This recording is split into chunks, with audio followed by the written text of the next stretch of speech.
I got an invitation to an assessment day. And that assessment day is an in-person where you go there and then you meet those people. So basically, it's a very long process for the assessment. So I'm gonna do this in the second part of the video.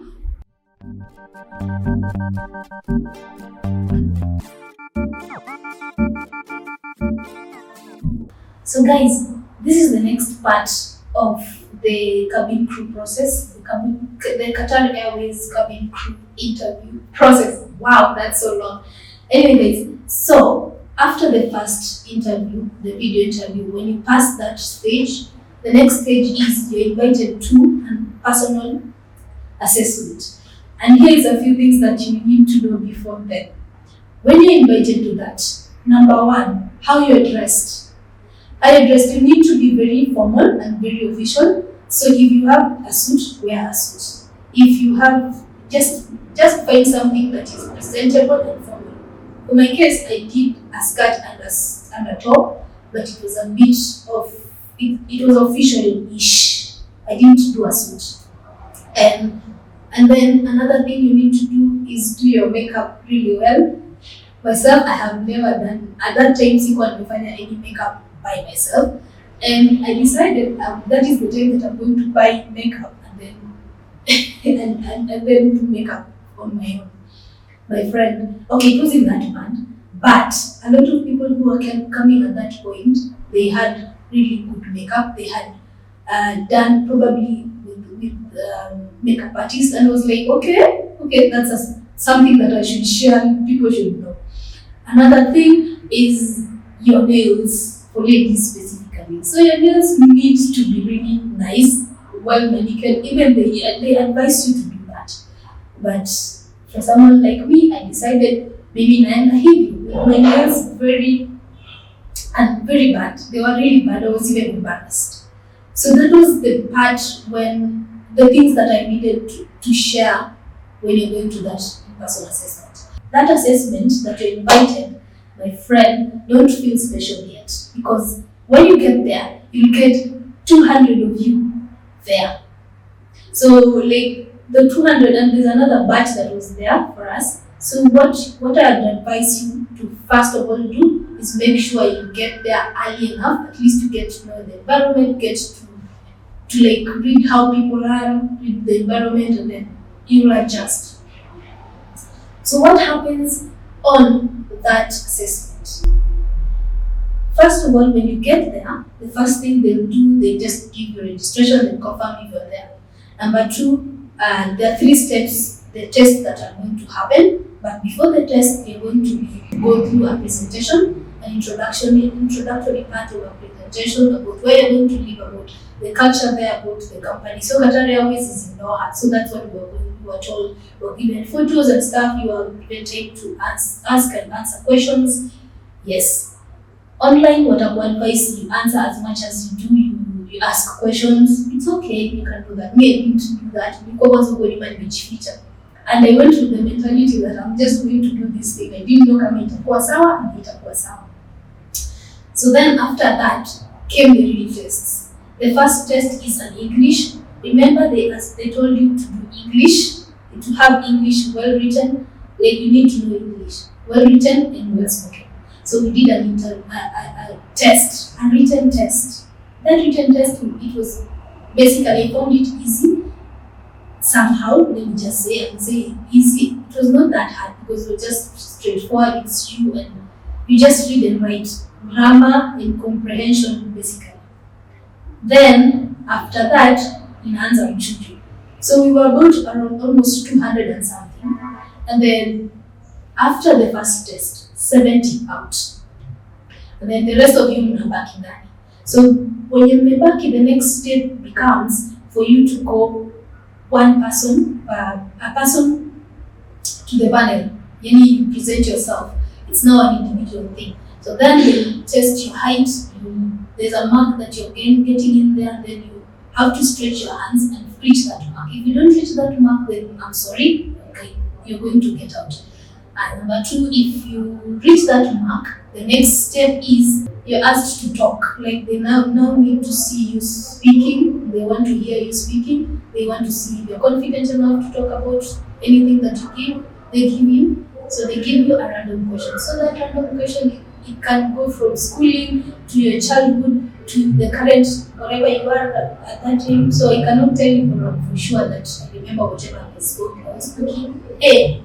I cannot tell you for sure I remember whatever I was asked to speak about, but it's just basically general questions. So you don't even need to panic. It's not about the answer, it's about how you're speaking. Wow. When that is done, you now know whether you're going to the next level or not.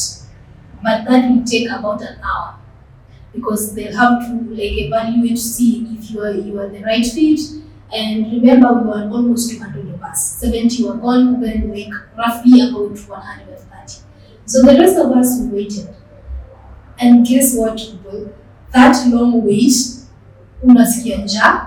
Umefika hapo very early in the morning. It's going now at around 8. It's around 2 in the evening.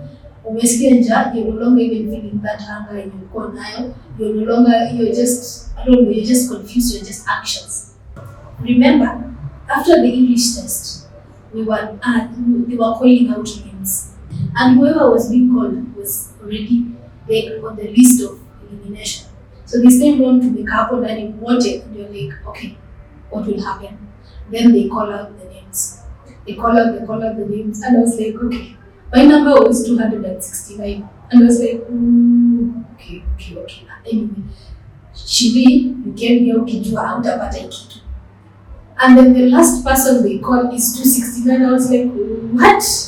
Okay, is it now? Sisi ndo tunaenda ama kuna another stage ama nini? So we were actually going to a different while waiting people got released, and then we were told, you guys can now relax.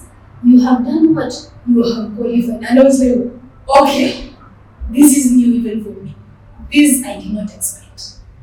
But here's the trick. Once you've gotten there, you can breathe out. But now, again, these people, they have very specific rules and very specific policies that they're following. So after that, we were given forms to fill, we were given to declare a lot of things. And one thing I have to mention is about the scars, because the scars is very important in cabin crews all over.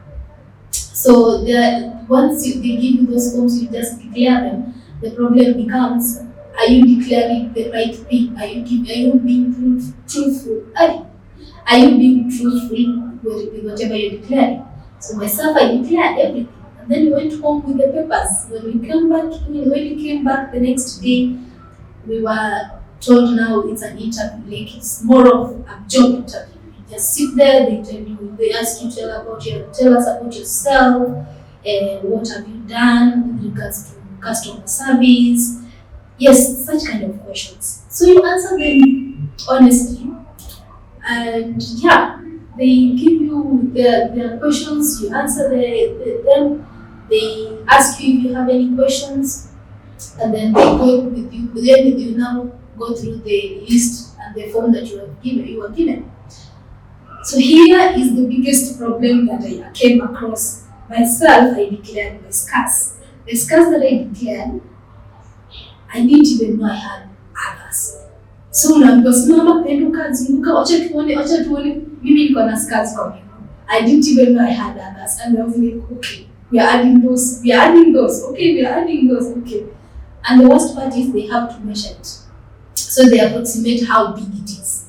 Wow. The thing that I learned about those recruiters is one, these recruiters are really friendly. They're really friendly. They smile at you and you'll be like, okay, shut it. But the problem is this, they are trained cabin crews. That's how they are. That's who they are. So they'll smile at you, but they're very tough.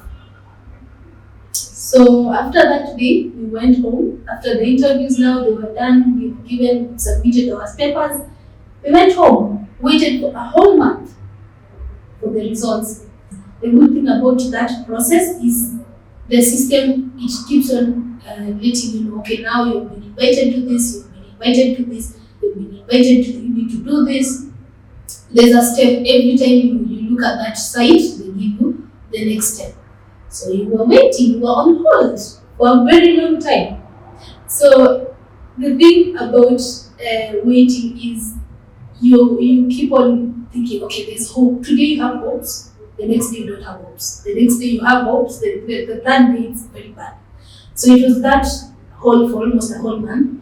And then the last day you get an email saying that, oh, I'm sorry, we regret to inform you, you did not qualify.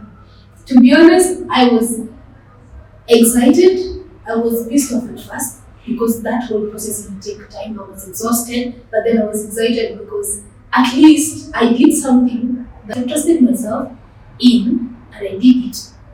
And I almost made it through. Yeah. So if you ask me why I didn't make it, those scars. The scars, probably. Yes. So I think that is it.